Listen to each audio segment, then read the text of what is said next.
سلطان نور الدین زنگی رحمۃ اللہ علیہ 17 شوال المکرم 511 ہجری میں پیدا ہوئے۔ بڑے ہی نیک اور عبادت گزار تھے۔ اپنے والد عماد الدین زنگی کے بعد ملک کے شام کے بادشاہ بنے۔ اپنے حکومت میں انہوں نے شام کے تمام بڑے بڑے شہروں میں مدرسے بنوائے۔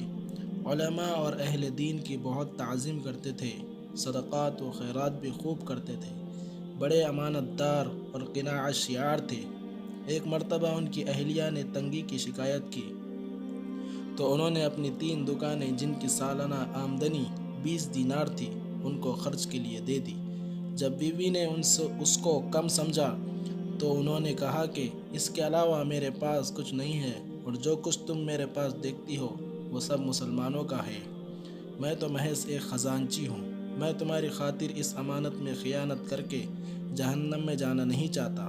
ان کی سب سے بڑی آرزو بیت المقدس کو فتح کرنا تھا، مگر ان کی تمنا پوری نہیں ہو سکی اور 1559 میں ان کا انتقال ہو گیا۔